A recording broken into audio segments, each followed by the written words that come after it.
여러분 반갑습니다. 울산에서 왔습니다. 별로 안 반가우신 것 같아요. 이렇게 울산에 내려와서 이렇게 목회를 하다 보니까 수도권에서 이렇게 설교 초청이 있으면 올라가야 됩니다. 그런데 수도권에 가서 설교할 때는 늘 긴장이 많이 돼요. 왜냐하면 서울말을 써야 되기 때문에. 근데 이렇게 부산이나 마산이나 진주나 이렇게 경상도에서 초대를 하면 마음이 참 편합니다. 왜냐하면 경상도 액센트로, 경상도 표현으로 설교를 해도 성도님들이 알아듣는데 아무 지장이 없으시니까. 제가 처음에는 이렇게 차분하게 말을 할 때는 거의 서울말에 가깝습니다. 그런데 후반부로 갈수록 이제 경상도 표현이나 액센트가 막 이렇게 나오는데 우리 온전제일교회 가족들은 전혀 듣고 이해하는데 어려움이 없으시죠? 그러니까 마음이 아주 편합니다. 그래서 오늘 말씀 전하는 저도 은혜 받고 우리 온전제일교회 모든 가족들, 특별히 우리 선생님들 심령에 불이 붙는 그런 오후 시간이 되었으면 좋겠습니다. 그래서 목사님이 저에게 주신 시간이 4시 반까지, 최대한 4시 반까지 하시면 된다는 거. 지금 여러분들 표정 보니까 지금 별로 안 좋으세요. 여러분들이 설교를 잘 들어주시면 좀 줄이겠습니다. 근데 중간에 좋은 분도 이렇게 보이고 하면 4시 반 다 채우겠습니다. 우리 서로와 서로에게 어려움을 주는 그런 신자 되어서는 안 되겠죠?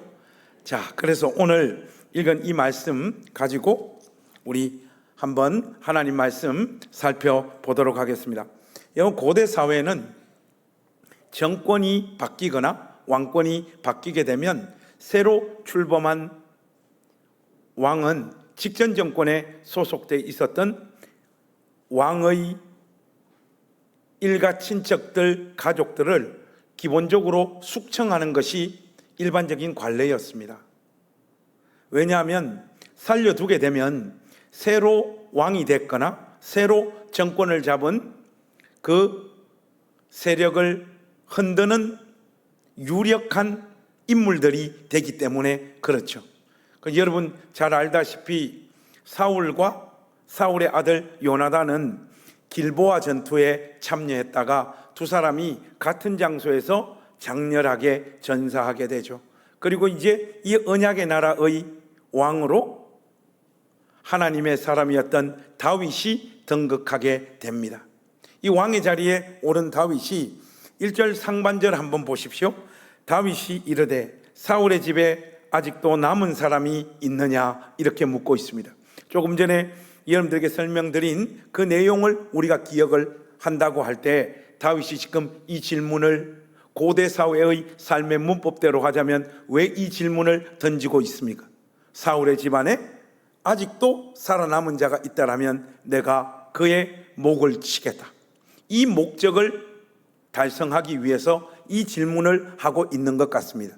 그런데 1절 하반절의 내용을 보면 우리의 이런 예상과 기대를 완전히 다윗이 빗나가는 다른 마음을 품고 있는 것을 확인할 수 있습니다. 1절 하반절 한번 보십시오. 내가 요나단으로 말미암아 그 사람에게 은총을 베풀리라 하니라. 다윗은 요나단은 이미 죽고 없지만 요나단 살아생전 다윗 자기 자신과 맺었던 그 약속을 기억을 하고 사울의 집안에 아직도 살아남은 자가 있다라면 내가 그 사람에게 하나님의 은혜와 은총을 베풀기를 원하노라. 이게 이 질문을 하고 있었던 진짜 이유였습니다. 이 왕이 사울의 집안에 아직도 누가 죽지 않고 어떤 삶의 조건 가운데 살고 있는지를 물으니까 이 정보를 알고 있는 한 인물이 등장합니다. 우리 온전제일교회 가족 여러분, 우리 2절 말씀 한번 소리내서 같이 한번 읽어보실까요? 한번 같이 읽겠습니다. 시작. 사울의 집에는 종 한 사람이 있으니 그의 이름은 시바라. 그를 다윗의 앞으로 부르매 왕이 그에게 말하되 내가 시바냐 하니 이르되 당신의 종이니이다 하니라. 2절 말씀에 보면 시바라고 하는 한 인물이 등장하고 있는데 그는 사울의 종이었습니다. 그런데 다윗 앞으로 올 때 다윗이 네가 시바냐 이렇게 물으니까 당신의 종입니다 이렇게 고백하고 있습니다. 우리 온전제일교회 가족들은 시바의 이 답변 있잖아요. 다윗을 향해서 하는 이 답변, 당신의 종이니이다 하는 시바의 이 답변을 딱 들었을 때 이 시바라고 하는 사람의 인격과 됨됨이가 어느 정도 느껴지십니까? 아니, 느껴지면 느껴진다, 안 느껴지면 안 느껴진다. 당신의 종입니다 하는 시바의 이 답변에 시바의 인격과 됨됨이가 어느 정도 좀 느껴지세요? 느껴지긴 뭘 느껴져요, 여러분? 저는 오늘 설교의 내용을 다 장악하고 있는 설교자이기 때문에 이 표현만 봐도 뭐가 좀 느껴지는 게 있지만 여러분은 시바에 대한 그 어떤 정보도 지금 없지 않습니까? 그런데 저는 조금 느껴진다는 것이 어떤 부분인가 하면 그는 사울의 종이었습니다. 고대 사회에 종들과 신하에게 요구되어지는 최고의 인격적인 덕목은 불사이군입니다. 오로지 한 사람만의 주군을 충성하고 섬기는 것, 이게 신하와 종된 도리였어요. 그런데 지금 사울이 죽고 이스라엘의 왕으로 다윗이 등극한 상황이기 때문에 그 앞으로 나아가면서 시바가 얼마든지 당신의 종입니다 다윗에게 이렇게 말할 수 있지만 왠지 이 시바는 누구에게 힘이 있는지, 누구에게 권력이 있는지, 그래서 누구에게 들러붙어야지 내가 내 삶을 안정적으로 잘 꾸리며 평안하게 살 수 있는가, 이런 감각이 아주 예민했고 예민한 그 감각을 쫓아 철저하게 힘 있는 자에게 기생하여 자기의 삶을 안정적으로 꾸려가는 인물 같아 보입니다. 그것 때문에 당신의 종인이다 하는 이 말 속에 이 사람의 됨됨이가 좀 보인다고 여러분들에게 말씀을 드렸습니다. 근데 어쨌든 이 시바가 사울의 집안에 누가 아직 살아있는지, 그리고 그가 어디에 살고 있는지 그 정보를 다 알고 있으니까 다윗이 시바에게 당연히 이것을 묻습니다. 이 질문에 시바가 3절과 4절에서 답을 하는데 우리 한번 같이 읽어봤으면 좋겠습니다.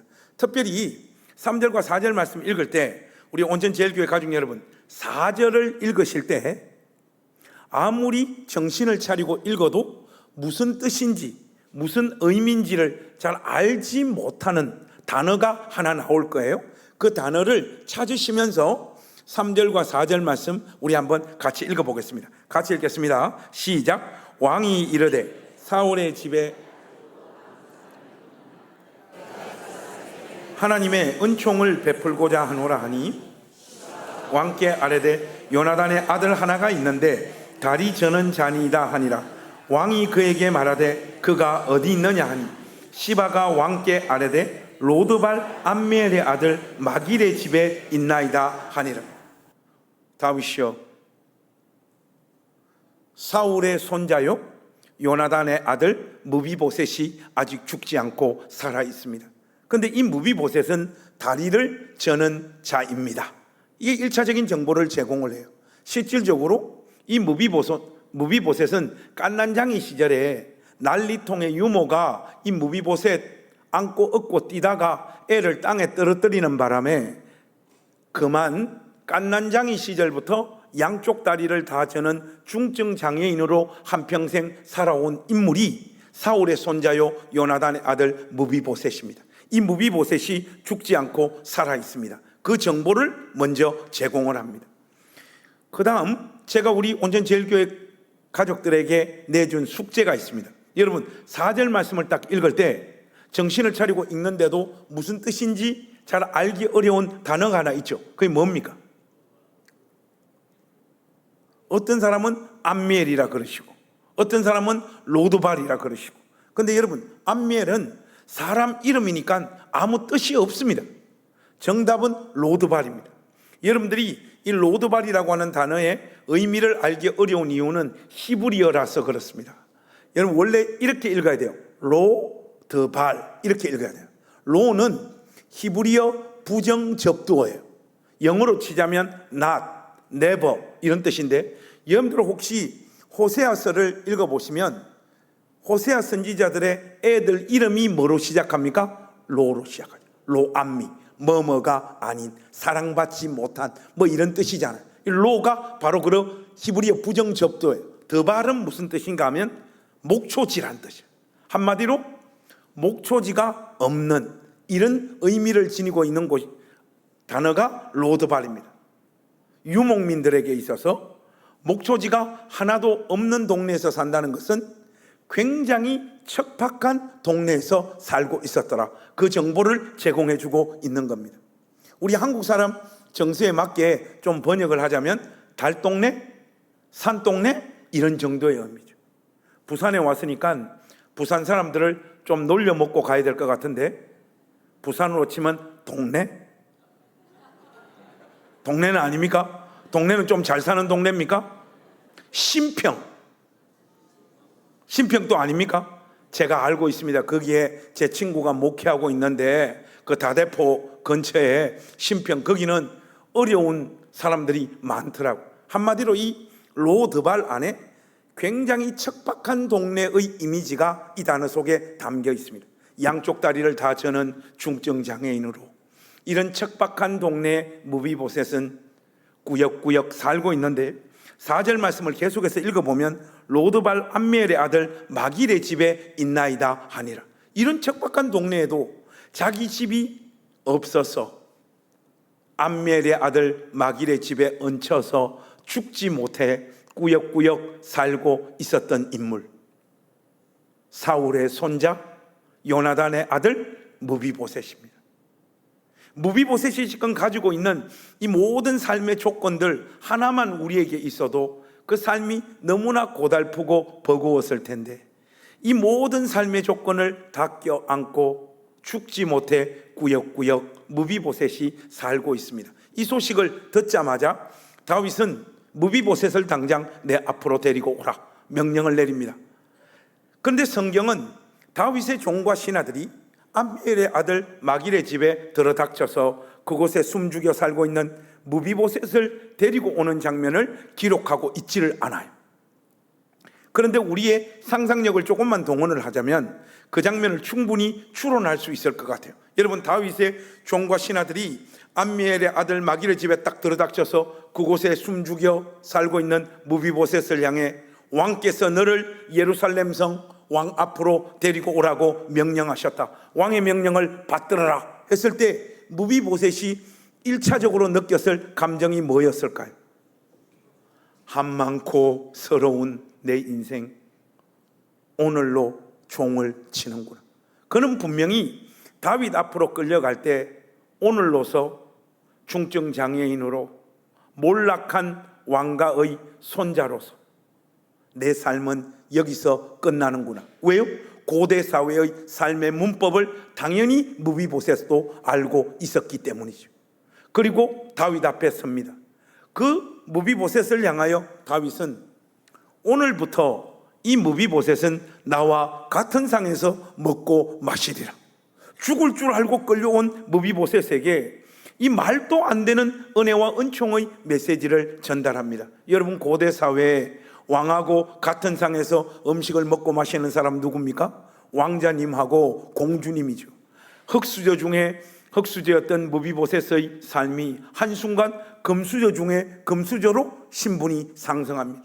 동네에 사는 사람들이 해운대 LCT로 가게 된 거예요. 그죠? 여기서 멈추지를 않습니다.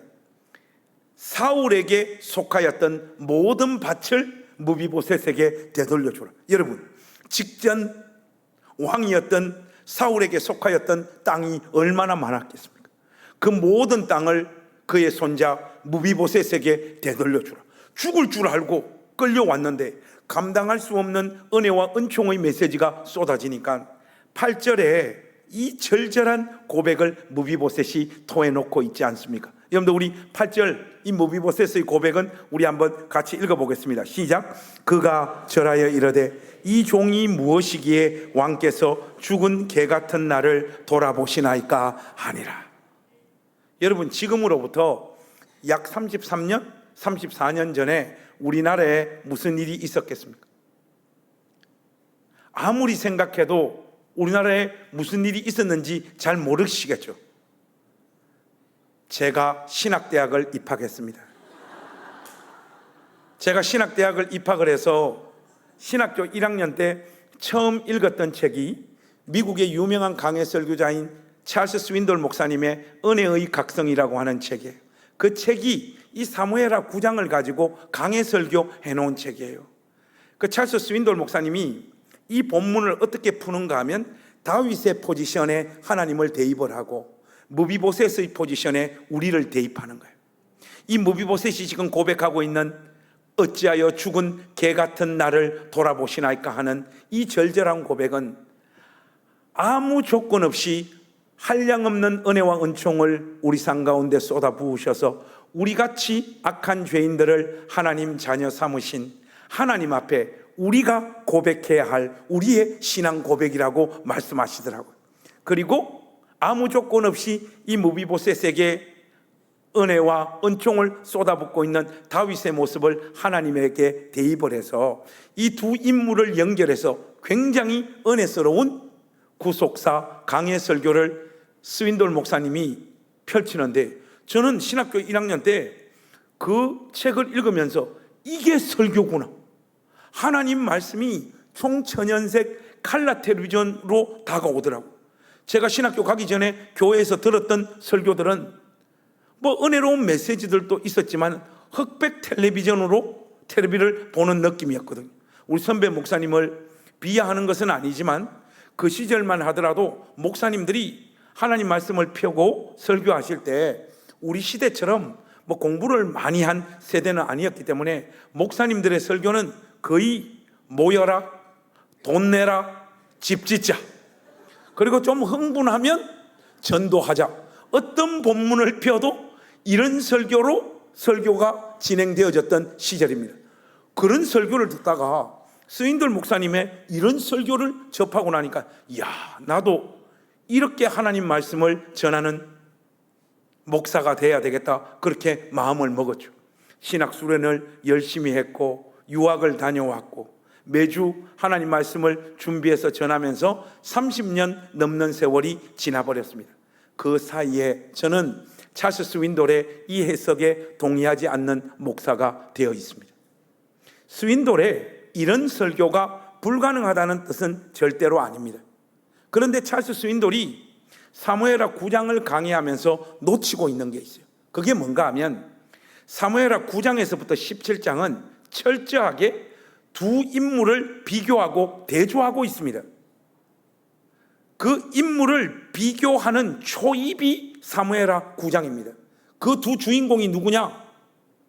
사울의 종이었던 시바와 아무 조건 없이 무비보셋을 거두어 자기 집에 함께 살았던 암미엘의 아들 마길, 이 시바와 마길, 이 두 사람의 모습을 비교하고 대조하는 첫 시작이 9장이고 이 두 사람의 인물을 사무엘하 기자는 17장까지 계속해서 두 사람의 행보와 선택을 비교하고 대조하고 있습니다. 그러면서 우리로 하여금 하나님 앞에서 우리가 어떻게 살아야 될지 그 결단을 촉구하고 있는 본문이 사무엘하 9장입니다. 그런 의미에서 10절 말씀 여러분 한번 보십시오. 10절 말씀을 우리가 다 읽을 필요 없고 맨 마지막 문장 있잖아요. 시바는 아들이 15명이요 종이 20명이라. 고대 사회에 종들의 수나 자녀들의 수는 다 재산으로 계산되어지는 시절이었습니다. 왜냐하면 노동력이었기 때문에 이 수가 많을수록 잘 사는 거예요. 그런 의미에서 우리 온천제일교회 가족들의 수준을 한번 체크해 보겠습니다. 여러분, 시바는 아들이 15명이요 종이 20명이라. 이 한 문장을 약간 경제적인 측면에서 이해하시면서 이 한 문장을 세 글자로 바꾸면 여러분 어떻게 바꿀 수 있겠습니까? 시바는 아들이 15명이요 종이 20명이라. 세 글자로 딱 바꾸면 말씀을 하십시오. 세 글자로 딱 바꾸면 뭐라고요? 금수저? 이 정도는 금수저는 아닙니다. 이 정도는 또 금수저 아니라면 또 이쪽에서 은수저 이럽니다. 저는 그런 사람들이 제일 짜증이 나요. 그러지 말고 우리가 흔히 사용하는 말로 한 요런 정도의 경제적인 수준을 확보한 사람들을 우리가 뭐라고 이야기합니까? 여기 지금 답이 나왔어요. 중산층, 이게 답입니다. 중산층. 이 시바는 딱 중산층인데 우리가 질문을 던져야 돼요. 여러분, 시바가 이런 중산층으로서 안정적으로 살 수 있는 삶의 조건은 누구의 은혜와 은총 덕분이었습니까? 사울이죠. 그는 사울의 종이었습니다. 사울의 은혜와 은총과 그의 보호 덕분에 이런 중산층으로서의 안정적인 삶을 살고 있었습니다. 여러분, 성경을 좀 정확하게 입체적으로 잘 이해하려면 영어로 하자면 between the line, 행간을 잘 꿰뚫어 봐야 되는데, 사울의 은혜와 은총을 입고 이런 중산층으로서 안정적인 삶을 살고 있었던 시바가요, 다윗이 사울의 집안에 아직도 살아남은 자가 없느냐, 그가 어디에서 어떤 조건 가운데 살고 있느냐, 이 질문을 했을 때 시바 역시 고대 사회의 삶의 문법을 다 알고 있었던 자임에도 불구하고 조금도 망설이지 않고 사울의 손자였던 무비보셋이 어디에 살고 있는가를 다윗에게 그대로 일러 바치고 있잖아요. 무엇보다도 사울의 손자였던 무비보셋이 얼마나 비참하고 고통스럽게 살고 있다는 걸 뻔히 다 알고 있었으면서도 그에게 어떤 도움도 제공하지 않았더라. 행간에서 이 사실을 비판하고 있는 거예요. 그와 반면에 시바와 대조되는 인물로서 암미엘의 아들 마길은 단순히 경제적인 손실을 좀 감수하고 무비보셋을 거두어 자기 집에 산 정도가 아니에요. 서두에 여러분들에게 말씀드렸다시피 고대 사회의 삶의 문법대로 하자면 무비보셋의 신분은 반역자, 집안의 정통 수괴입니다. 이 사람을 거두어 자기 집에 함께 산다는 것은 마길 역시 자기 목을 걸어야 갈 수 있는 그 수고와 헌신의 자리에 서 있는 것이죠. 이렇게 시바라고 하는 인물과 마길이라고 하는 두 인물을 성경은 사무엘하 9장에서부터 그 행보를 비교하고 대조하고 있는 거예요. 그런데 여러분, 이 시간 이후에 하나님 말씀이 어떻게 전개되어집니까? 다윗의 아들이었던 압살롬이 아버지를 향하여 쿠데타를 감행합니다. 신하에게 쿠데타를 당해도 영혼이 상하고 정신이 다 나가 떨어질 판인데 아들에게 쿠데타 당한 아버지의 심정이 어떠했겠습니까? 처음에 여러분, 압살롬의 쿠데타는 별로 큰 영향력이 없었어요. 그런데 다윗의 핵심 참모였고 천재 책사였던 아히도벨이 무슨 이유에 있었는지는 몰라도 압살롬의 쿠데타에 가담해 버립니다. 저는 오랫동안 성경을 읽어도 이 아히도벨이 왜 갑자기 압살롬의 쿠데타에 가담했을까가 이해가 되어지지 않더라고요. 오랫동안 성경을 읽고 묵상을 하다가 그 이유를 저는 개인적으로 좀 희미하게 정리를 했습니다. 제가 정리한 내용은 이렇습니다. 성경 읽다 보니까 우리아의 아내 바세바의 할아버지가 아히도벨이더라고요. 아히도벨은 다윗과 그의 손녀 사이에 있었던 이 사건으로 말미암아 다윗을 향한 충성과 신뢰가 깨졌고, 더 나아가서는 다윗을 향한 복수심에 사로잡혀서 압살롬의 쿠데타 세력에 가담한 것처럼 보입니다. 그런데 이게 왜 위험한가 하니까 성경을 보니까 이 아히도벨이 작전을 펼치는 수준이 어느 정도 되는가 하니까 마치 하나님께 물어 그 지혜를 얻어서 책략을 펼치는 이런 수준의 작전을 제안하는 인물이 천재 책사 아히도벨이었는데, 이 아히도벨이 압살롬 쪽에 붙어버리니까 압살롬의 쿠데타가 힘을 받기 시작을 합니다. 왕궁을 차지하고 있었던 다윗인데 이 왕궁을 압살롬에게 내주고 자기를 따르는 참모들과 병사들 이끌고 왕궁을 떠나 이곳저곳으로 떠돌고 도망다니며 동시에 아들인 압살롬의 쿠데타 세력과 전쟁하고 싸워야 되는 이 비참한 자리로 다윗의 삶은 내몰리게 됩니다. 몸도 지치고 마음도 지쳐있는 이 다윗을 향하여, 그런데 다윗을 돕기 위하여 한 인물이 등장합니다. 근데 여러분, 성경이 참 다이나믹하고 재밌는 것은 우리의 예상을 완전히 빗나가는 인물이 몸도 지쳐있고 마음도 지쳐있는 이 다윗을 돕기 위해 나타난다는 거예요. 여러분, 우리 성경 한 번만 열어보실까요? 사무엘하 16장으로 한번 가보십시다. 사무엘하 16장 1절과 2절입니다. 사무엘하 16장 1절과 2절. 우리 1절과 2절 말씀 한 목소리로 한번 같이 읽어보겠습니다. 시작. 다윗이 마루턱을 조금 지나니 무비보셋의 종 시바가 안장 지은 두나기에 떡 200개와 건포도 100송이와 여름과일 100개와 포도주 한 가죽 부대를 싣고 다윗을 맞는지라. 왕이 시바에게 이르되 네가 무슨 뜻으로 이것을 가져왔느냐 하니 시바가 이르되 나귀는 왕의 가족들이 타게 하고 떡과 과일은 청년들이 먹게 하고 포도주는 들에서 피곤한 자들에게 마시게 하려 함이니이다. 예상을 완전히 빗나가는 시바가요, 이 많은 음식들을 가져와서 다윗도 먹이고 다윗을 수종드는 이 많은 병사들과 젊은이들을 먹이기 위하여 시바가 다윗을 돕기 위하여 나타납니다. 그런데 여러분, 다윗은 산전수전 공중전을 다 겪은 사람이잖아요.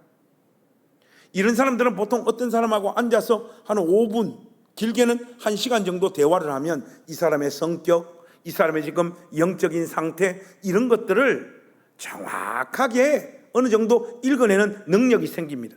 뭐 꼭 다윗과 같은 경험이 없어도 됩니다. 이 다이나믹한 대한민국에서 한 50년만 살아도 어떻게 됩니까? 거의 다 점장이 수준이 됩니다. 저도 이렇게 목회를 하면서 여기까지 오다 보니까 목양실에 앉아서 또 신방 가서 집사님, 권사님들하고 대화를 좀 하다 보면 대충 처음 보는 사람도 어느 정도 자꾸 이렇게, 왜 저는 천박한 표현이 나오려고 하는지 모르겠는데 왁구가 대충 나옵니다. 여러분, 한 50살 넘으면 거의 다 점쟁이가 돼요. 요즘 이렇게 텔레비전 보면 우려스러운 것들 중에 하나가, 요즘 뭐 TVN이나 이런 걸 보면 점쟁이들이 나와가지고 이거 요량 같은 거 이거 흔들고 어떤 사람 앉혀놓고 누가 잘 맞추나, 이런 것들을 TV로 방송하고 있어요. 이게 굉장히 우려스러운데, 그리스도인들의 의식 가운데 이런 생각들이 좀 있는 것 같아요. 저 사람들이 귀신의 역사를 통해서 그 앉아있는 사람들의 과거와 미래에 대해서 보통 사람인 우리보다는 그래도 정확하게 잘 맞춘다 하는 생각들이 그리스도인들에게 있는 것 같아요. 여러분, 그렇지가 않습니다. 그들은 그냥 그 나이 먹은 짬밥으로 그냥 찍는 거예요. 우리가 이 경상도에서 흔히 하는 말로 그냥 갠또입니다. 갠또. 찍는 거지 우리보다 더 잘 아는 게 아닙니다. 여러분, 저만 해도 그런 능력 정도는 있어요. 제가 한번 해볼까요? 여기 우리 그 여집사님, 파란 옷 입은 집사님, 지금 저 눈을 한번 쳐다보세요. 일단 한번 흔들어야 되겠네. 집사님, 어릴 때, 자랄 때 집에 우물이 있었죠? 없었다고요? 있었으면 큰일 날 뻔하셨어요. 요게 점쟁이들이 하는 짓입니다. 이게. 이 다윗은 산전수전 공중전을 다 겪은 사람인데 즉 보면 모르겠습니까? 여러분, 2절 상반절 한번 보세요. 왕이 시바에게 이르되 네가 무슨 뜻으로 이것을 가져왔느냐. 이게 우리 경상도 버전으로 하면 어떻게 됩니까? 네가 지금 무슨 꼬롬한 의도를 가지고 이것을 가져왔느냐, 그 말이잖아요. 영어로 하자면 hidden motive. 네가 속에 무슨 감추어둔 다른 동기를 가지고 이 음식을 가지고 왔느냐. 다윗이 꿰뚫어 봅니다. 그때 시바가요 능청스럽게 답을 합니다. 왕이시여, 저에게 무슨 꼬로만 의도, 감추어둔 다른 동기가 있겠습니까? 아들에게 쿠데타 당해 몸과 마음이 다 상한 왕과 왕을 수종드는 이 많은 젊은이들이 제가 준비해온 이 음식 먹고 힘내서 압살롬의 쿠데타 세력을 끊고 왕께서 다시금 영광스럽게 예루살렘 성으로 돌아가는 그 모습 보기 원하여 제가 이 음식 가져온 것입니다. 이 기가 막힌 말을 토해냅니다. 여러분, 여기가 담임 목사님 바뀐 지가 한 4개월 정도 되었다라고 제가 들었는데 맞습니까? 근데 여러분들이 목사님을 잡아 흔들거나 힘들게 하면 안 되는 이유가 있습니다. 목사가 사람들에게 시달리게 되면 판단력이 흐려집니다. 저도 이 부산에 왔으니까 울산에 우리 나전당교회 좀 뒷담화를 하자면 저도 막 어지간하면 모두 다 품고 같이 사랑하며 살려고 애쓰는 목사인데 우리 교회 아무리 품고 사랑하려고 해도 안 되는 인간들이 3명이 있어요. 제발 다른 교회 가줬으면 좋겠는데 안 갑니다. 악착같이 남아서 괴롭히는데 이 목회자가 사람한테 막 계속해서 시달리다 보면 막 별의 생각이 다 들어요. 저 인간은 목사 괴롭히는 걸 하나님으로부터 달란트로 받았나, 뭐 이런 생각이 들다가 막 사람한테 시달리면 막 정신이 혼미해져요. 여러분, 이렇게 목사님이 목회하다가 사람들한테 시달려가지고 지쳐 있을 때 목사님에게 가장 힘이 되는 사람이 누굽니까? 제가 객관식으로 해드릴게요. 1번, 비가 오나 눈이 오나 목사님 힘들 때 목사님 위해서 기도하고 교회 위에 기도하고 자기 자리 지키는 그 사람들이 목사님에게 제일 힘이 된다. 1번. 2번, 솔직히 목사님 지쳐 있을 때 그거 별로 도움 안 된다. 그저 돈 좀 갖다 드리고 사모님하고 저 멀리 가가 좀 쉬고 맛있는 것도 많이 먹고 충전하고 오라고 실질적으로 돕는 사람이 목사님한테 힘이 된다. 2번. 자, 우리 손 들어 보겠습니다. 자기 솔직, 너무 멋있는 거 하지 말고 솔직한 생각에 한번 손을 들어 보겠습니다. 목사님, 저는 솔직히 비가 오나 눈이 오나 자기 자리 지키고 목사님과 교회 위에 기도하는 사람이 목사님한테 제일 도움이 된다고 생각합니다. 1번 손 들어 보세요. 높이 들었어요. 높이. 저의 경험으로 보자면 여러분은 하나도 도움이 안 돼요. 여러분. 네 기도 니를 위해서 하세요. 2번 한번 들어보겠습니다. 저는 솔직히 2번이 도움이 된다. 손함 2번. 이런 사람들이 다 정치꾼들이에요. 요 정치에서 장로되고 권사 되려고 하는 자들이 요 2번입니다. 근데 저는 이상하게 요 2번들이 좋더라고요. 요 2번들이 왜 좋습니까? 사람한테 시달리다 보니까 판단력이 흐려져 버린 거예요. 목사에게 가장 힘이 되는 존재는 비가 오나 눈이 오나 교회 지키고 자기 자리 지키고 교회와 목사님 위해서 기도하는 1번의 사람들이 목사님에게 제일 도움이 되죠. 근데 왜 2번이 도움이 된다고 느끼는가 하면 판단력이 흐려져서 돈 갖다 주고 뭐 갖다 주는 사람한테, 사람이란 존재는 판단력이 흐려지면 그런 사람들에게 마음이 뺏겨버리는 거예요. 사람이 별 사람이 있습니까, 여러분? 다윗도 똑같습니다. 분명히 시바가 음식 가지고 딱 왔을 때 알아봤잖아요. 네가 무슨 뜻으로 이것을 가져왔느냐. 그렇게 물었던 다윗인데 능청스러운 시바의 이 말을 듣고 다윗의 마음은 시바에게 다 뺏겨버립니다. 그러면서 동시에 다윗의 마음은 섭섭한 마음이 찾아오기 시작을 하는 거예요. 시바야, 알겠는데 지금 무비보셋은 어디서 무엇을 하고 있느냐. 원래대로 하자면 지금 이 위기 상황에 놓여 있는 다윗을 돕기 위해 나타나야 되는 인물이 누구예요? 그 은혜와 은총을 입은 무비보셋인데, 무비보셋은 코빼기도 찾아보기 어렵습니다. 무비보셋은 도대체 어디 있느냐 물으니까요, 시바가요 이 질문을 기다렸던 거예요. 이 질문을 받아서 시바가 담대하게 이야기를 합니다. 왕이시여, 무비보셋은 지금 예루살렘 성에 남아 원래대로 하자면 이 나라의 왕권은 우리 할아버지 사울의 것, 그 다음은 우리 아버지 요나단이 왕권을 이어받고, 그 다음은 무비보셋, 내가 이 나라의 왕권을 이어받는 것이 하나님께서 정하신 순리인데, 이것이 꼬이고 잘못되어져서 다윗에게로 왕권이 넘어가 버렸고, 그러나 하나님께서 이제 그 다윗을 패하시고 이 나라의 왕권을 무비보셋 나에게로 되돌리고 있다라고 예루살렘 성에 남아 나팔 불고 있나이다. 시바가요, 다윗에게 거짓 정보를 흘려버립니다. 이미 시바에게 마음이 빼앗겨버린 다윗은 시바의 이 거짓 정보를 듣자마자 4절 말씀을 딱 선포해버리는 거예요. 여러분, 우리 4절 말씀 한번 읽어보십시다. 시작. 왕이 시바에게 이르되 무비보셋에게 있는 것이 다 내 것이니라. 여기까지만. 시바야, 무비보셋에게 있는 것이 이 시간부터 다 너의 것이다. 여러분, 무비보셋에게 있는 것이 다 뭐였습니까? 사울에게 속한 모든 땅, 그게 무비보셋에게 넘어갔잖아요. 그 무비보셋의 그 모든 땅, 사울에게 속하였던 그 모든 땅이 시바야, 이 시간부터 너의 것이다. 그러니까 여러분,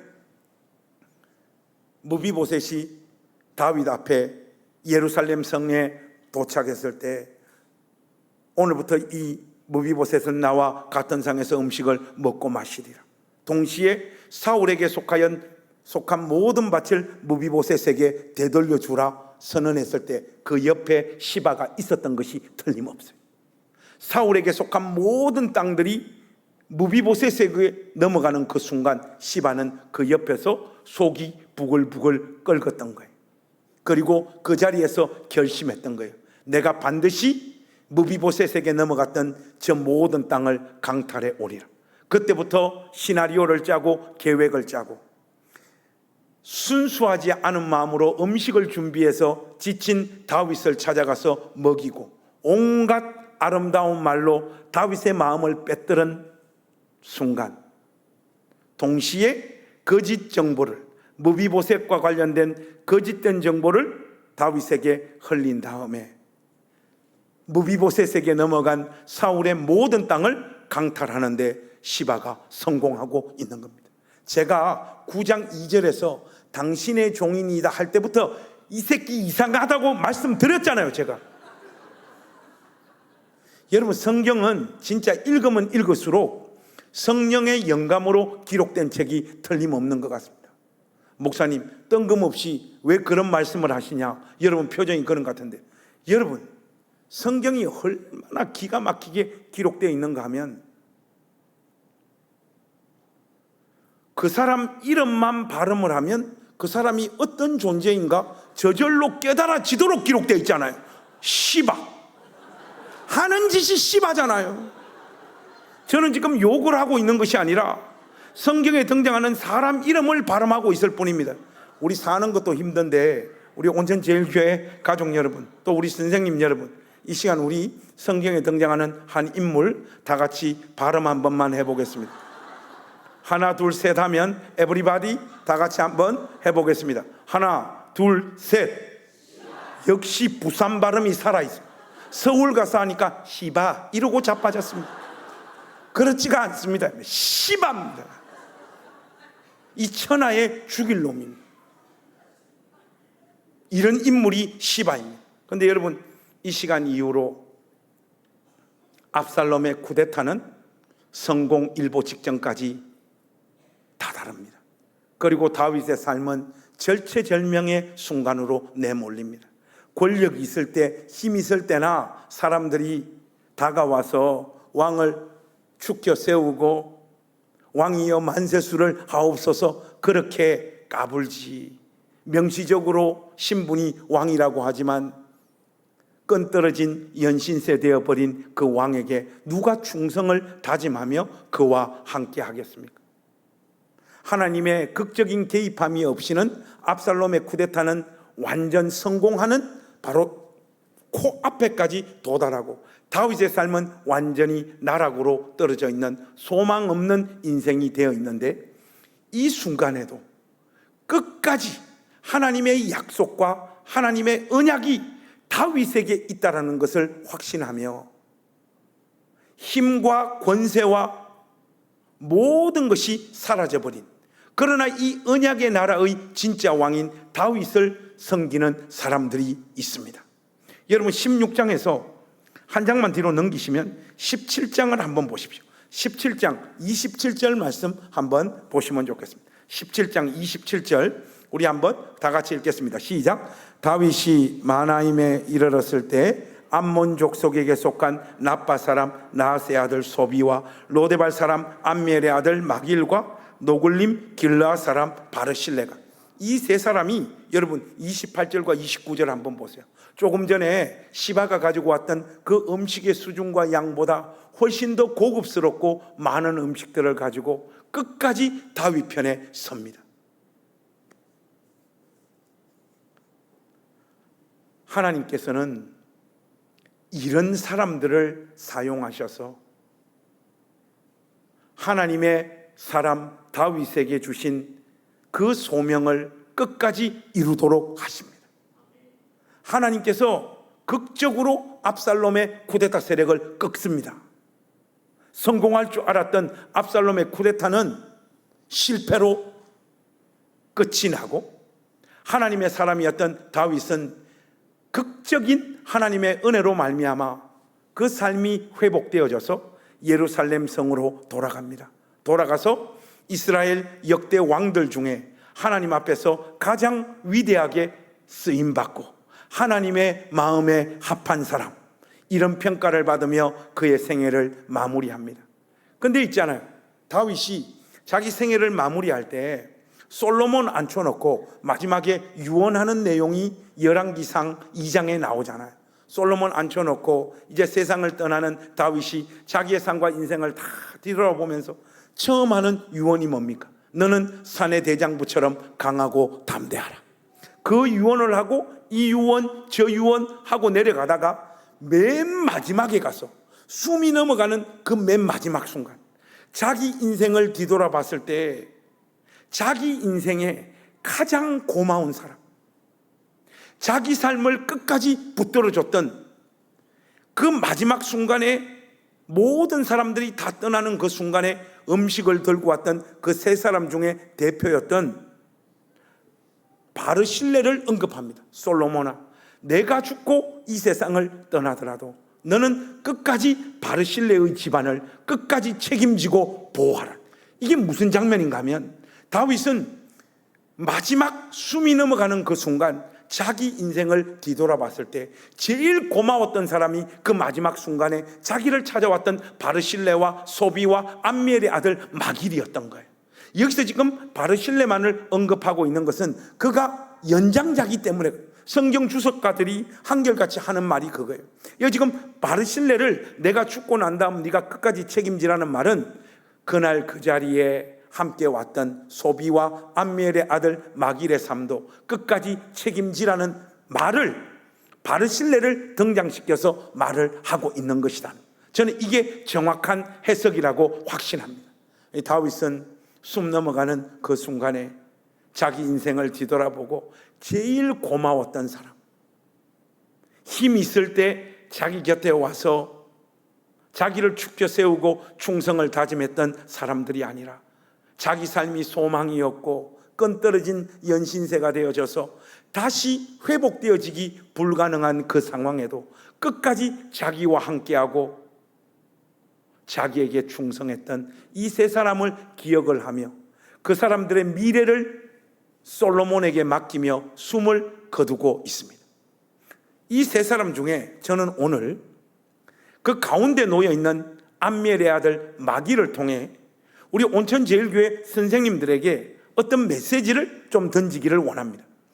이 마길은 성경에 딱 2번 등장해요. 사무엘하 9장에 한번 등장하고 17장에 한번 딱 등장하고 성경에서 이름이 사라지고 없습니다. 오늘 이 교사 부흥에 오지 않았더라면 여러분은 성경에 마길이 있는 줄도 몰랐잖아요. 그런데 이 9장과 17장에 등장하는 이 마길이 우리에게 9장과 17장에서 공통적인 모습을 보여주잖아요. 그게 뭡니까? 내가 사랑하고 섬기고 함께 해봐야 내 삶에 아무런 도움도 되지 않았던 무비보셋, 다윗을 위하여 자기의 목을 걸고 그들의 삶을 지키고 그들이 하나님으로부터 받았던 소명의 길을 활짝 열었던 사람, 그 사람이 암멜의 아들 마길입니다. 이 마길은 누가 하나님의 사람이며 하나님은 누구를 통하여 자신의 약속을 이루어가는지에 대한 생생한 예민한 감각이 있었고, 그 하나님의 사람들을 위하여 이름도 빛도 없이 그들의 소명을 이루는 그 일을 위하여 자기의 삶을 드리고 이름도 빛도 없이 성경에서 사라져갔던 인물이 바로 암멜의 아들 마길입니다. 우리는 다윗과 같은 인물을 기억을 해요. 그런데 여러분, 하나님은 누구를 기억합니까? 다윗으로 하여금 다윗 되게 만든 암멜의 아들 마길과 같은 사람의 수고를 하나님은 기억하시는 거예요. 오늘 이 교사 부흥에 사랑하는 우리 온천제일교회 모든 선생님 여러분, 하나님 앞에서 마길과 같은 교사들이 되십시오. 저 같은 경우에는 전형적인 역기능 가정에서 성장하고 자랐습니다. 아버지가 알코올 중독, 노름 중독, 폭력 중독. 우리 누님들은 초등학교 졸업하자마자 아버지가 술 마시고 노름 미천 마련한다고 하나는 대구로, 하나는 포항으로, 하나는 이 부산으로 식모살이를 보내버렸습니다. 그래서 우리 누님들은 최종 학력이 다 초등학교 졸업밖에 되지를 않아요. 주인집에 가서 청소하고 밥하고 애들 돌봐주고 한 달 지나면 주인집으로부터 월급을 받는데, 그날 되면 아버지가 그 집을 돌면서 월급을 싹 쓸어옵니다. 그거 가지고 술 마시고 노름하고 그렇게 한평생 자기 정욕을 쫓아 살다가 허무하게 우리 아버지는 세상을 떠났죠. 그 아버지하고 마지막까지 살았던 막내 아들이 저입니다. 저 바로 위로는, 맨 위로는 누님 세 분이 있고 바로 위로는 형님이 있는데, 우리 형님은 이제 남자라고 중학교를 보내줬나 봐요. 근데 우리 형님은 중학교 2학년 때 집에 있는 돈을 들고 서울로 가출해서 그 길로 한평생 조직폭력배로 살다가 지금은 이제 체력이 떨어져서 더 이상 그 짓을 할 수 없어 울산 간절곶에 베이스 캠프를 차리고 조용히 살고 있습니다. 그리고 그 집 막내가 접니다. 그 아버지의 그런 행실들, 무지막지한 폭력들을 마지막까지 경험하고 살았던 아들이 전데, 이런 환경 속에서 제가 어떻게 이런 아이가 정상적으로 여러분 성장하고 자랄 수 있겠습니까? 초등학교 그 시절 보면 술 먹고 아버지 집에 오셔서 막 상 때려 얻고 어머니 두들겨 패는 모습들이 지금도 너무 고통스러운 모습으로 총천연색 칼라 텔레비전으로 지나가는 것 같아요. 그럼 아버지 어머니를 밟고 주먹으로 손으로 두들겨 패다가 사람이 사람 때리다 보면 감정이 이렇게 상승되잖아요. 그러면 꼭 부엌으로 달려가요. 부엌으로 달려가서 어머니 더 고통스럽게 패려고 들고 오는 것들은 숟가락, 포크 뭐 이런 거였어요. 특히 포크로 어머니 머리를 찍어서 머리에서 피가 철철 흘러내리는 날들이 1년을 지나면서도 숱하게 반복되어졌고, 그 모든 상황에 노출되어서 저 같은 애가 정상적으로 자랄 수가 없어요. 우리 교회 제 조카가 다니고 있는데, 5살 어린 조카가 그 지난번에 우리 구역 모임 하는데 우리 조카가 그러더라고. 우리 외삼촌 내가 성장할 때 자란 거 다 봤는데 저 분명히 저 정도 쇼크를 먹었으면 정신병원에 가 있어도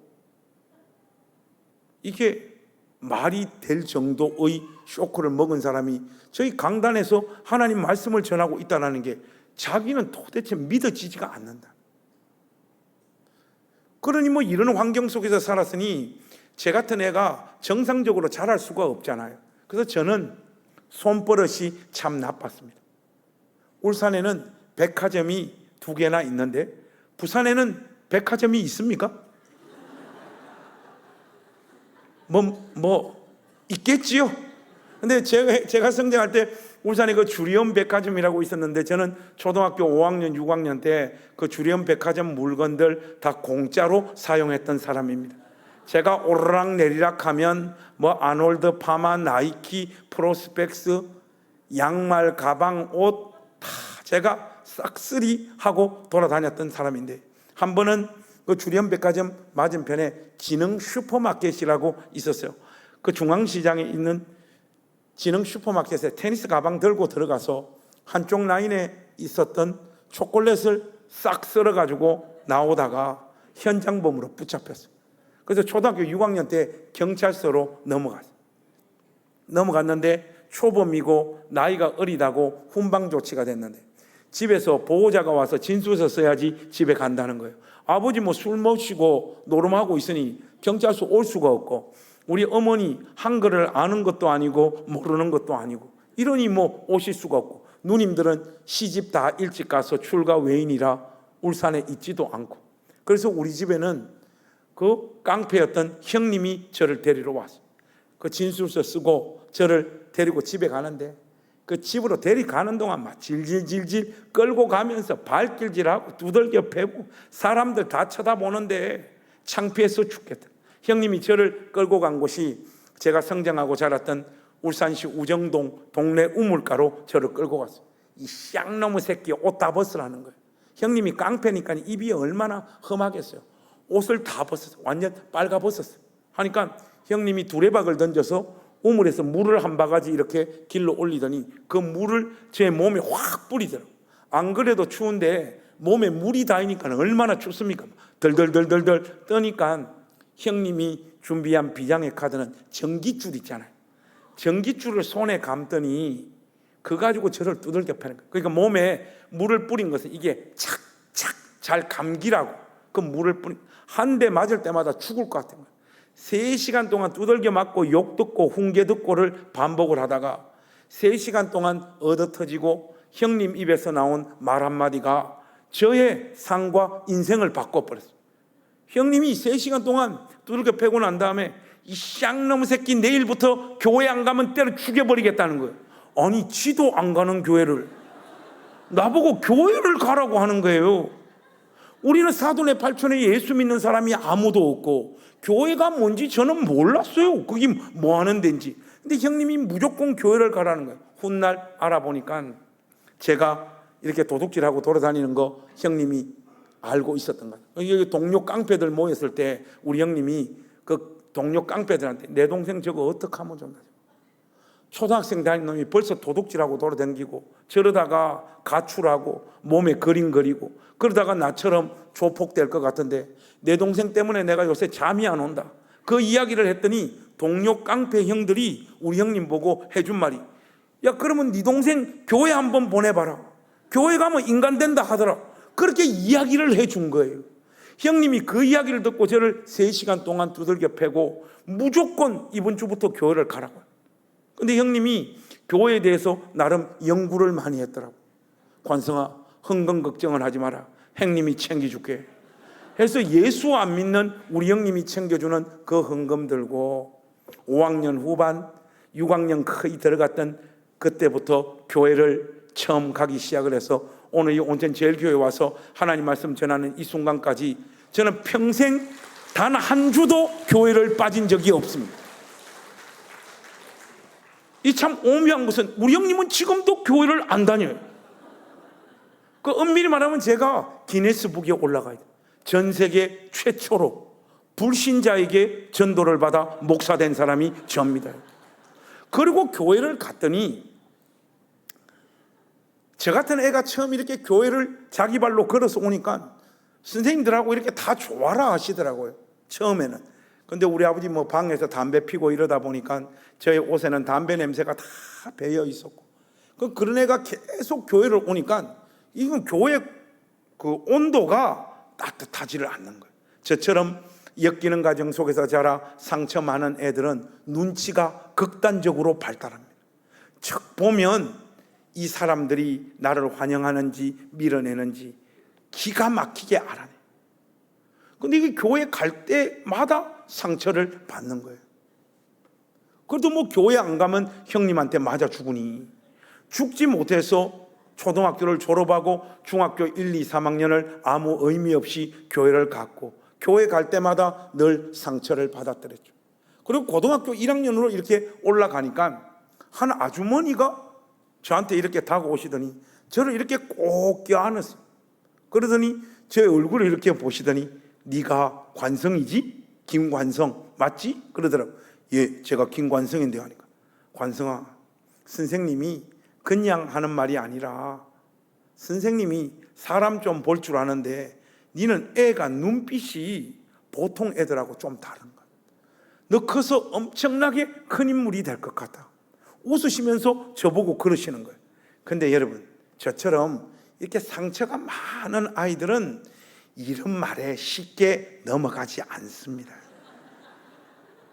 이렇게 상처 많은 애들은 일단 이 영혼이 깨져 버려서 자기를 사랑할 수 없는 상태가 되었음과 동시에 다른 사람들이 선의를 가지고 하는 말도 있는 그대로 받아들이지 못해. 여러분, 교회 보면 상처 많은 사람들 보면 막 어떤 사람이 좋은 뜻으로 이야기하는 것도 어떻게 합니까? 꼬아서 하잖아요. 그 사람이 누굽니까? 여러분 옆에 앉은 그 인간이에요. 이런 사람들이 교회에 많잖아요. 제가 전형적인 거예요. 어떤 생각이 드는 거 아닌가? 아줌마, 너무 그렇게 애쓰지 마세요. 저는 교회 안 오면 우리 형님한테 맞아 죽기 때문에 매주 교회 와야 돼요.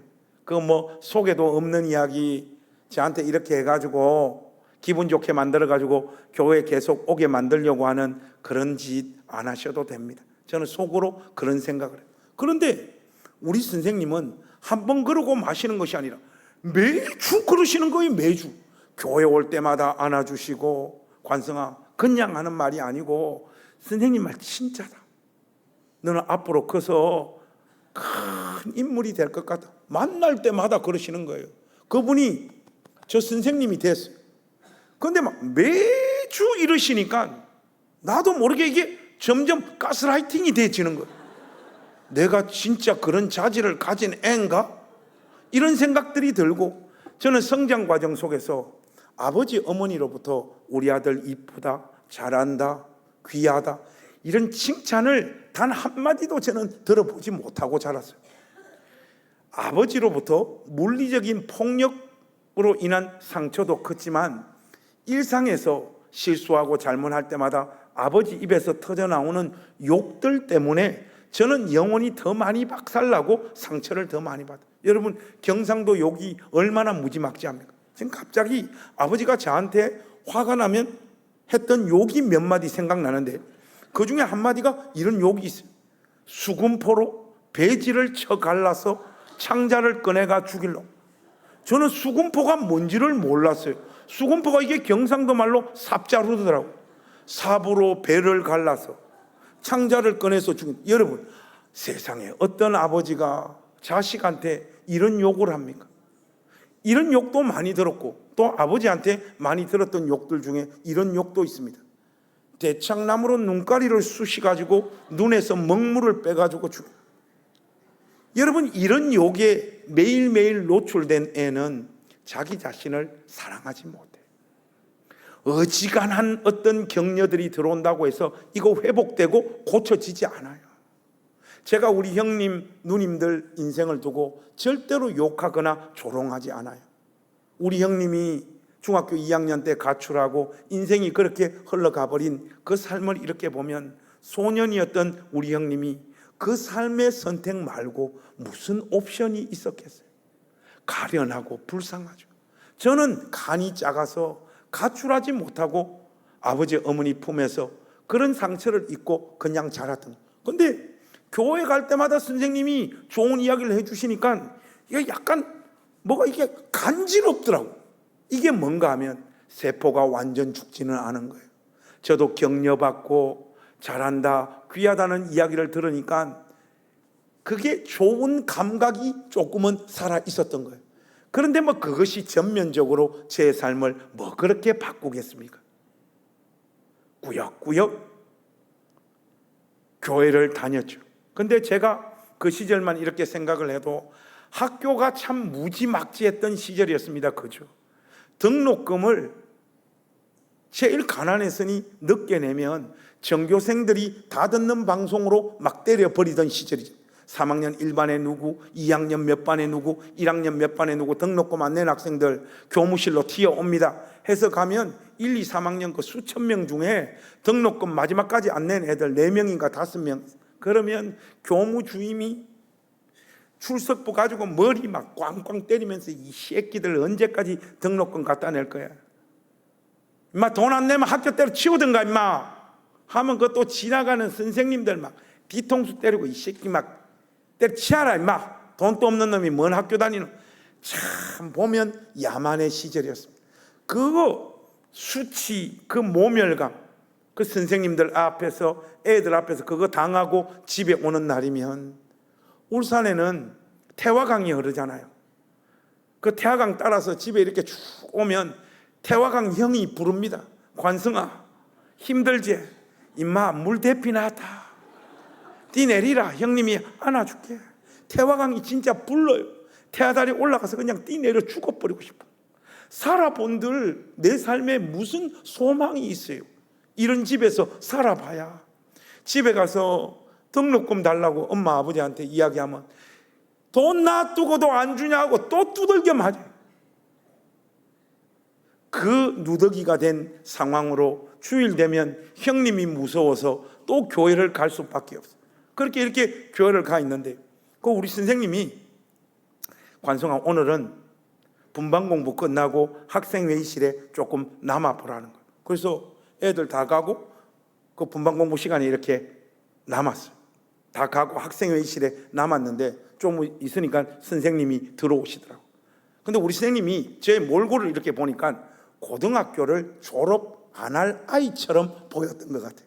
관성아, 사랑구실 하려면 무슨 일이 있어도 고등학교는 졸업해야 된다. 선생님 저 고등학교 졸업할 건데. 그래 네 마음 알겠다 하는데, 우리 선생님이 가방을 여시더니 봉투를 하나 주시더라고요. 이거 너 등록금이라는 거. 그러니까 우리 선생님은 이미 저의 삶을 다 꿰뚫고 있었던 거예요. 등록금 안 내면 불안해서 선생님 설명 귀에 안 들어온다. 빨리 학교 가서 돈 내고 그렇게 편안한 마음으로 학교를 다니라는 거예요. 그런 다음 선생님이 또 봉투를 하나 주시더라고요. 선생님이 이렇게 보니까 너 학교 다닐 때 가방도 제대로 안 챙기고 그냥 막 학교 가는 것 같은데, 관성아 노트나 필통이나 교과서나 이런 거 정상적으로 안 갖추면 공부가 안 된다. 이 돈 가지고는 학용품 꼭 필요한 거 다 구입해라. 그래 학교 갈 때 가방은 챙기고 가야 돼. 그런 다음에 선생님이 마지막으로 봉투를 하나 더 주시더라고요. 이거는 용돈이라는 거예요. 친구들 떡볶이 사 먹으러 갈 때 니도 가야지. 그런데 못 가면 너 기 죽어버린다. 놀라장 가고 오락실 갈 때도 친구들하고 같이 가라. 그래야지 호연지기도 커지고 친구도 사귀고 그런다. 근데 우리 선생님이 고등학교 1학년 1학기, 2학기, 2학년 1학기, 2학기, 3학년 1학기, 2학기 저 공부를 우리 이정혜 선생님이 다 시켰어요. 3년 동안 저의 선생님으로 사시면서 선생님이 그 상처 많고 소망 없는 저를 끌어안고 선생님이 쏟아 부으실 수 있는 사랑을 다 쏟아 부어주죠. 제가 고등학교 1학년 때 부흥회 때 은혜를 받고 목사 되겠다라고 결심을 하고 그거 이야기했더니 교회가 수근수근 하더라고요. 뭐 예수도 아무도 안 믿는 집안 애가 은혜 좀 받았다고 목사 된다고 저러나 막 그러면 교회가 어떤 곳입니까? 겉으로는 사랑과 은혜가 넘치는 곳인데 현실 교회는 어떤 곳입니까? 신령과 진정으로 씹어 제끼는 곳이 교회잖아요. 그런 데서도 사랑 참 상처 많이 받았는데 우리 선생님 찾아가서 하나님 말씀 전하는 목사 되겠다고 하니까 우리 선생님이 얼마나 좋아하시는지 몰라요. 저를 껴안고 안으시면서 너 처음 만난 날 선생님이 한 말 기억나지? 나는 네가 분명히 큰 인물 될 줄 알았다. 관성아, 누가 뭐라고 이야기하든 하나님 말씀 열심히 읽고 할 수 있는 공부 최선을 다했어요. 그리고 훌륭한 목사님들, 그 선생님의 사랑과 격려 받으면서 수없이 쌓여 있었던 저의 상처들이 녹아내리기 시작을 했고, 선생님이 가르쳐 주시는 하나님 말씀을 통해서 하나님을 아는 지식들이 저 가운데서 전해지면서 저의 인격이나 저의 사람 됨됨이가 하나님의 사람으로 조금씩 갖추어져 가요. 그런데 여러분, 그렇게 은혜를 받고 온전해져 가는 과정 속에 있어도 참 극복하기 어려운 게 있었어요. 그게 뭔가 하면 우리 교회에 그 진짜 이쁜 여자애가 한 명 있었어요. 혜정이라고. 제가 단호하게 말씀을 드린다면 그 혜정이는 여러분들처럼 이렇게 안 생겼습니다. 진짜 이뻐요. 진짜 이뻐. 천사입니다. 천사. 예배할 때도 혜정이 생각, 기도할 때도 혜정이 생각. 사람이 미쳐버리겠는 거예요. 전사님 찾아가서 혜정이 때문에 뭐가 집중을 못하겠다고 하니까 그때만 하더라도 우리 한국 교회 분위기가 그랬는데 우리 전사님이 관성아, 여기는 하나님을 예배하는 곳이다. 그런 마음들 다 기도하며 내려놓고 예배하는데 더 집중하라고. 지금 생각해보면 그 전도사 그놈 사쿠라 중에 사쿠라입니다.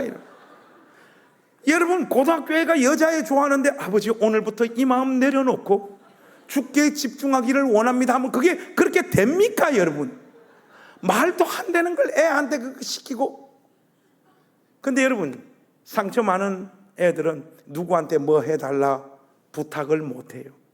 그게 또 하나의 특징인데 우리 선생님이 쏟아부어 주시는 그 사랑이 있어서 그런지 선생님 찾아가서 이야기하면 선생님은 다르게 말씀해 주실 것 같더라고. 그래서 선생님 찾아가서 선생님 혜정이 때문에 미치겠어요. 예배할 때도 기도할 때도 공부할 때도 혜정이 생각밖에 안 난다니까 우리 선생님이 하시는 말씀이 관성아, 선생님이 여자애들 마음 빼들어 오는데 도사다. 뭐 그런 것 갖고 걱정하니? 다음 주에 혜정이한테 러브레터 한 통 써가지고 교회 오라는 거예요. 그거 분반 공부 끝나고 선생님이 처음부터 끝까지 문장 다 잡아줄게. 꼭 편지 써오라는. 그래서 막 그 절절한 편지를, 여러분 제가 책을 5권이나 쓴 사람인데 글솜씨가 있겠습니까? 없겠습니까? 절절하게 써가지고 탁 가죠. 분반 공부 다 끝나고 선생님 들어 관상 편지 보자. 편지 쫙 펼쳤는데 우리 또 경상도 인간들 초반부터 공격적이잖아요. 사랑하는 혜정하니까 우리 선생님이 야야 여자애한테 이렇게 쓰면 여자애 기절 초풍한다면서 펜을 잡으시더만 처음부터 끝까지 그 연애편지 문장을 다 잡아주시는 거예요. 하나하나. 요거 새 편지지에 그대로 옮겨가지고 선생님이 너 혜정이 좋아한대서 혜정이 뒷조사 선생님이 다 해가 왔다. 월요일 날 6시 반에 75번 버스 타고 우정동 우체국 정류장 앞에 혜정이 내리니까 걔가 울산 여중인가 다니까 요거 편지 그대로 옮겨가 혜정이한테 좋아한다고 눈 보고 딱 고백하고 오라는 거예요. 선생님 시키는 대로 편지지 이쁘게 문장 다 바꿔가지고 그 월요일날 앞에 탁 서 있는데 거의 그 시간에 버스에서 혜정이가 내려오는 거예요.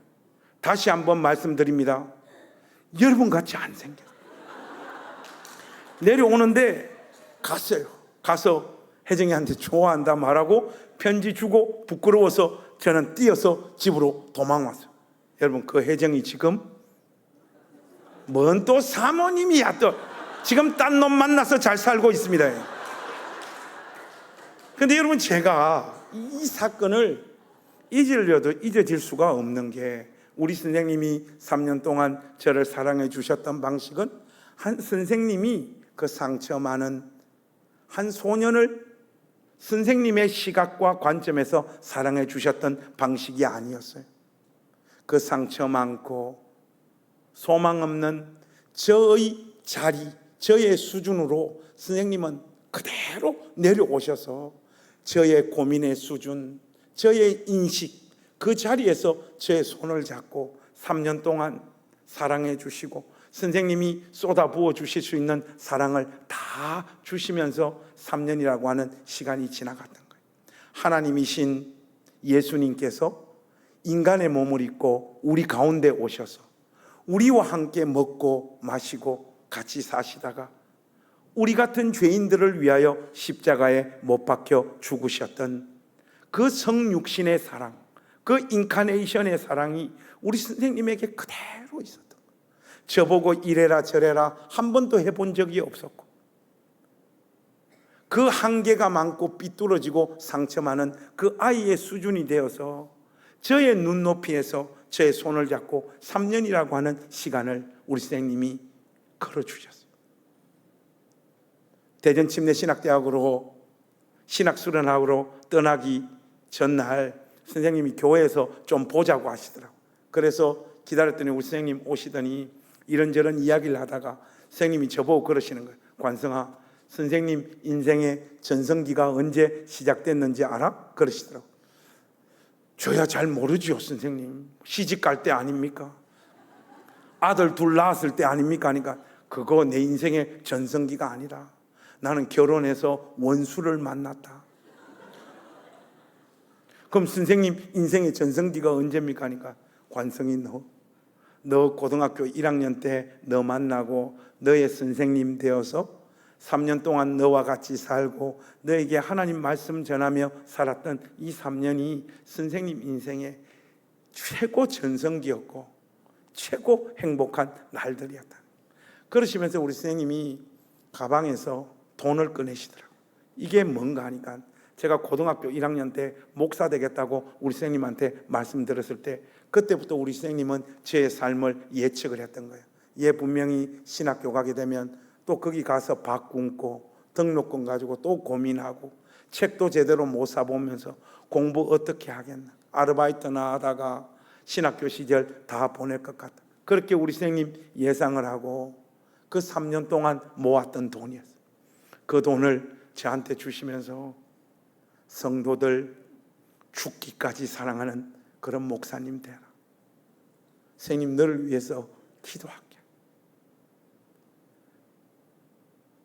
눈에서 눈물이 줄줄줄줄 흘러내리는 거예요. 저 같은 애가 도대체 뭐라고, 저 같은 애 붙잡고 살았던 그 3년이 우리 선생님 삶의 전성기가 될 수 있냔 말이에요. 제가 우리 선생님한테 토해놓아야 할 고백들이었는데 선생님이 저한테 그런 고백을, 그 사랑받고 저는 신학교 가서 열심히 신학 수련하고 목사가 되었습니다. 우리 선생님 품에서 목사가 2명 나왔어요. 둘 다 예수 안 믿는 애들이 목사가 됐는데 한 명이 강남중앙침례교회 최병락이에요. 그리고 한 명이 저입니다. 요즘 우리 침례교회 목사님들이 하는 말이 있어요. 너 그 둘이 다 해먹나? 침례교를 잡아 흔들고 있는 두 사람이 사실은 우리 선생님 품에서 다 길러진 거예요. 근데 우리 최 목사는 미국으로 유학 가서 우리가 비슷한 시점에 목회를 시작을 했는데 전미 최고 교회를 개척해서 성장시키고 지금 강남중앙침례교회 담임 목사님으로 와서 목회를 하고 계신. 근데 우리가 비슷하게 목회를 시작했는데 우리 최 목사의 삶은 저는 뭐 삐딱하고 이래서 도시 빈민들하고 같이 목회하고 살겠다고 거기 들어가서 지하 사택에서 요강 버리고 사택은 침수당하고 교인들은 할머님들 13분 오갈 데 없는 사람들 우리 집에 데리고 살면서 막 그렇게 목회하던 시절이었어요. 그때도 우리 선생님은 제 손을 놓았던 적이 없었어요. 김 목사, 목사의 영광이 성도의 수인가? 하나님이 지금 그 옆에 천하보다 더 귀한 영혼들 붙여주셨으니 그 사람들 안고 끝까지 죽기까지 그 사람들 사랑하는 목사 되면 되는 거예요. 그리고 빌빌거리고 경제적으로 어려웠던 저에게 그 시절에도 선생님은 나 처음 만났을 때 44살이었는데 할머니가 다 된 그 시점에도 계속해서 돈을 보내주시고 저의 손을 우리 선생님은 놓은 적이 없었어요. 늘 어렵고 고통 속에 있다가 2012년도에 제가 본질이 이긴다라고 책을 한 권 썼습니다. 이 책은 보통 기독 서적은 5,000권 팔리면 베스트셀러입니다. 일반 서적들은 막 수십만 권 팔려도 우리 신앙 서적은 많이 안 팔려요. 5,000권 팔리면 초대박이에요. 여러분 누구를 보면 알 수 있습니까? 여러분을 보면 알 수 있잖아요. 올해 들어 읽은 책이 없어요. 그러니까 그 당해 년도에 10,000권 팔리는 책은 안 나와요. 10년에 10,000권 팔린 책 한두 권 나오는 것이 우리 기독교 출판계의 현실입니다. 그런데 그 2012년도 제가 쓴 본질 이긴다가 썼을 때 10,000권 넘은 책이 3권이나 나왔어요. 한 권이 분당 우리 교회 이찬수 목사님 책이라더라고요. 근데 이분은 반칙인 게 교인들이 사주면 10,000권이잖아요. UFC로 치면 약물 복용입니다, 여러분. 순서에 넣어주면 된다 안 된다? 안 됩니다. 그리고 또 그해 제가 관계자를 통해서 들어보니까 서남 목자교회 유기성 목사님 책이 10,000권이 넘었다 하더라고요. 이분도 약물 복용입니다. 근데 그해 마지막 10,000권 넘은 책이 제가 쓴 본질이 이긴다. 그해 출간되자마자 20,000권이 넘게 팔려서 제가 인쇄로만 5천만 원 넘게 받았어요. 근데 여러분, 이 책이 나오는 것이 저의 삶의 터닝 포인트가 됐습니다. 교회 부흥이라는 것이 꼭 하나님의 역사만은 아니라는 걸 제가 그때 깨달았어요. 책이 나오고 막 이렇게 유명해지니까 막 아무도 안 오던 우리 교회 도시 빈민들 모여 사는 교회로 막 사람들이 몰려오고 막 전국 교회에서 설교 초청들이 이루어져서 그 파동이 끝나지를 않아서 온천제일교회까지 지금 와 있는 거예요, 제가. 그리고 막 방송국에서 나와달라고 이게 난린 거예요. 저는 사투리를 쓰기 때문에 방송에 적합하지 않다니까 목사님 경상도 사투리로 하셔도 된다고 해서 억지로 그 옛날에 새롭게 하소서 거기 나갔어. 그래서 뭐 성장 과정 속에 있었던 이야기들 아나운서가 물으면 답하는 그런 형식이더라고. 그래서 쭉 하는데 중간쯤에 녹화를 하다가 우리 선생님 저 여자 아나운서가 선생님 이름 한 번만 불러보라고 하더라고. 이정혜 선생님 하니까 울산하고 전화가 연결된 거예요. 제가 우리 선생님 처음 만났을 때 44인가 그러셨는데 지금 저보다 10살 더 어린 사람이에요. 근데 할머니가 다 돼 있잖아요. 지금은 80이 바로 코앞인데 그 여자 아나운서가 우리 선생님한테 선생님 우리 김 목사님 소년 시절에 어떤 학생이었습니까? 하니까 이 할매가요 방송을 알아요. 저를 거의 사도 바울급으로 끌어올려버려요. 그때부터 애가 벌써 눈빛이 보통 애들하고 달랐다고. 제가 창피해가지고 고개도 못 들겠더라고. 그러다가 여자 아나운서가 우리 선생님 보고 우리 김 목사님 어디가 그렇게 이쁘고 사랑스러웠냐 하니까 저에게는 친아들이 둘 있는데 나는 내 친아들들보다 우리 김 목사님 더 사랑했다. 그 이야기를 듣는데 막 눈물이 터져버린 거예요. 그 화장이 다 지워져가지고 녹화가 중단돼 버렸어요. 그래서 화장 다시 하고 녹화 다시 했죠. 지금 제 삶과 인생을 이렇게 한번 뒤돌아봅니다. 나 고등학교 1학년 때 오늘 본문에 나오는 암미엘의 아들 마길과 같은 우리 선생님 만나지 못했더라면 나는 지금 어디서 무엇을 하고 있을까? 주님의 몸된 교회 안에 그리스도의 사랑을 온전히 체험한 한 선생님이 쏟아붓는 예수님과 너무나도 닮은 그 사랑이 제 삶을 완전히 바꾸어 버렸고 이 강단에서 하나님 편을 들며 하나님 말씀을 전하는 목사로 저를 빚어버린 거예요. 우리 고향교회가 올해 77년이 되었습니다. 그래서 70주년 7년 전에 부흥회를 하는데 그때 우리 고향교회 출신들 중에 지금 목회 좀 잘하고 있는 목사님들을 강사 라인업으로 4일 동안 세웠어요.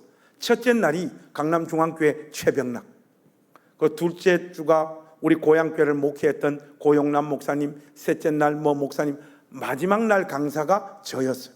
이렇게 라인업으로 70주년 기념 부흥회를 하는데 제가 오늘 이 온천 제일교회 온 이상 최병락과 저를 비교 대조하며 누가 더 위대한 종인가 결판을 짓고 가야 되겠습니다.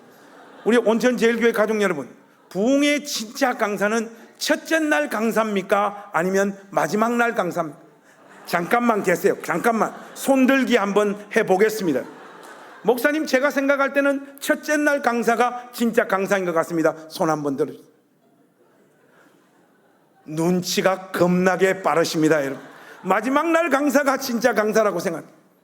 할렐루야. 여러분의 삶에 들어가도 복을 받고 나가도 복을 받고 하늘에서 쏟아지는 물질의 복이 넘치시기를 주의 이름으로 축복합니다. 뭔 또 아멘이야. 그 70주년 기념 부흥회 마지막 설교를 하러 단에 이렇게 섰는데 우리 고향교회 장로님 집사님들 다 계시죠. 근데 제 눈에는 이제 80세가 거의 다 된 우리 선생님이 예배당 정중앙에 머리가 하얗게 쉬어가지고 앉아 계시는데 선생님이 눈에 들어오시는데 눈물이 나서 설교를 못 하겠는 거예요. 그래도 뭐 어떻게 해요? 이를 악물고 하나님 말씀을 전했죠. 그리고 축도하고 이렇게 내려가니까 우리 고향교회 가족들 와서 안고 악수도 하고 안부도 묻는데 좀 있으니까 홍해 갈라지듯이 사람들이 이게 쫙 갈라지더라고요. 그 예배당 정중앙에 앉은 우리 선생님이 고개를 이렇게 숙이고 있다가 일어나서 예배당 중앙 복도로 이렇게 걸어오시는데 선생님이 막 펑펑펑펑 우시면서 걸어오시는 거예요. 그 선생님 얼굴 이렇게 보니까 저도 도저히 눈물을 참을 수가 없는 거예요. 저 선생님 만나지 못했으면 내 삶과 인생이며 하나님께서 나에게 주신 이 소명이 어떻게 꽃피웠을까? 선생님이 우시면서 이렇게 오시는데 우리 선생님 키가 작고 덩치가 좀 작으시고 선생님이 저를 이렇게 안으시는데 모습은 제가 우리 선생님을 이렇게 품는 모양이 됐어요. 선생님이 저희 품에서 안겨가지고 한참을 우시더라고요. 눈물을 멈추지를 못하시는 거예요. 우리 선생님 한참 우시더니 제 품에서 이렇게 고개를 빼내시더니 울고 있는 저를 보시면서 김 목사님 이렇게 아름답게 자라줘서 고맙습니다. 선생님의 그 고백은 사실 제가 우리 선생님에게 해야 될 고백이죠. 고등학교 1학년 시절에 만났던 그 우리 선생님 아니었으면 어디서 무엇을 하고 있을까요? 우리 온천제일교회 선생님 여러분, 아이들을 사랑하고 섬기는 일 쉽지 않습니다. 그래서 여러분들 마음 가운데 지금 다 어떤 생각을 하고 계십니까? 제가 상처 많아서 눈치가 빠르다는 거 이미 여러분들에게 말씀드렸잖아요. 여러분 지금 오늘 이 자리에 앉아 있으면서 여러분들이 어떤 생각하고 있는지 제가 이미 다 알고 있습니다. 그래, 올해까지는 한다. 연말까지는 한다 내가 하고 이번에는 진짜 목사님 찾아간다. 그런 마음으로 다 앉아 계시죠. 오늘 이 메시지 앞에 그런 마음들 다 녹아내리고 내려놓는 계기가 되기를 주님의 이름으로 부탁합니다. 지금 가르치고 사랑하고 섬기는 것이 우리 눈에 열매로 팍팍 다가오지 않지만 여러분들이 쏟아붓는 그 사랑과 섬김을 통하여 그 아이들의 인생이 얼마나 영광스럽게 될지 우리는 다 알지 못합니다. 명예롭고 영광스러운 선생님들이 되어 주십시오. 이 이야기 한마디만 하고 떠나겠습니다. 우리는 아이들이 얼마나 영광스럽고 멋지게 자랄지 상상할 수도 없고 잘 알지도 못합니다. 오늘 월드컵 32강 탈락이 확정되어져서 오늘 설교하고 싶은 마음이 아니에요. 제가 우리가 1차전 할 때만 해도 참 좋았습니다. 그렇죠? 1차전 할 때 체코하고 전반전 끝나고 서울에서 공부하는 우리 아들이 전화가 왔어요. 여보세요? 하니까 우리 아들이 아빠 전반전 봤어? 봤지? 아이 황인범 저 새끼 저거 쟤는 낮게 깔아서 패스는 잘하는데 슈팅은 하면 안 되는데 슈팅해가지고 지금 골대 넘어가고 저 인간 저거 누가 뽑았어? 아빠 이게 홍명보 저렇게 감이 없나? 황인범을 왜 뽑았어? 왜 뽑았어? 야야야 지금 경기 시작한다. 후반전 보고 이야기하자. 끝내라 하고 전화를 끊었어요. 후반전에 황인범이 골인을 넣었습니다. 그리고 어시스트도 하고 그 경기 MVP가 됐죠. 그러면 아버지는 아들이 그랬구나 하고 참아야 되는데 참아지지가 않더라고요. 서울로 전화를 걸었습니다. 여보세요? 하니까 우리 아들이 받더래. 이 새끼 네가 축구를 알긴 뭘 알아 이씨. 우리가 애들의 미래도 지금 눈에 보이는 그 모습 보고 그냥 예측하는 정도예요. 저는 소원이 하나 있다라면 죽은 우리 어머니 다시 살아올 수 있다라면 지금 목회하고 있는 이 모습 보여드리고 싶어요. 왜냐하면 우리 어머니는 제가 잘 되는 모습 한 번도 못 보고 돌아가셨거든. 제가 도시 빈민들하고 목회하고 살면서 허덕이고 빌빌대고 돈 없어서 삶이 엉망진창이 되고 가정이 휘청휘청 흔들릴 때마다 우리 어머니 늦게 예수님 믿으시고 서울로 전화하셨어요. 관승아, 내가 니를 낳아서 기른 장본인인데 관승아, 니는 목사 스타일 아니다. 니는 노가다 스타일이다. 엄마 죽기 전에 제발 울산으로 내려와서 현대자동차 중공업 비정규직이라도 들어가서 살아라. 그러면 1년에 몇 천만이라도 벌고 사는데 네 인생 왜 그렇게 사노? 공고 나온 놈이 무슨 목사질 한다고 네가 그러고 있나? 니는 그거 안 맞다. 그러다가 또 한 번씩 전화가 오면 아들 걱정해. 어떤 날은 관승아, 이번 주에는 손님들 많이 왔나? 엄마, 손님들 많이 안 왔다니까. 야야, 때리치아라, 때리치아라. 니는 목사 스타일 아니다. 그러고 우리 어머니는 제가 목회하며 빌빌거리는 모습 보고 그냥 돌아가셨어요. 그 어머니 만약 다시 살아오신다면 제가 낮은당 교회에서 하나님 말씀을 전하고 이렇게 사는 것, 이렇게 쓰임받고 있는 모습을 보시면 좋아할 틈도 없이 놀래서 그 자리에서 쓰러져서 바로 다시 죽으실 거예요. 우리가 우리 애들 지금의 모습을 통하여 아이들의 미래를 조금도 상상하거나 정확하게 알 수 없습니다. 사랑하는 온천제일교회 선생님들, 그 답 없어 보이고 소망 없어 보이고 아무리 가르쳐도 소용없는 그 아이들 부둥켜 안고 끝까지 걸어가십시오. 여러분들이 하실 수 있는 사랑과 성임으로 그 아이들 껴안으십시오. 그 사랑의 수고와 헌신, 암미엘의 아들 마길과 같은 선생님으로서의 그 수고가 온천제일교회 출신 어떤 아이의 삶을 영광스럽게 빚어낼 것입니다. 그 영광스러운 선생님 된 자리로 우리 주님께서 여러분을 부르고 계십니다. 그 귀하고 복된 선생님으로 아름답고 멋지게 살아주시기를 우리 구주 예수님의 이름으로 축복합니다.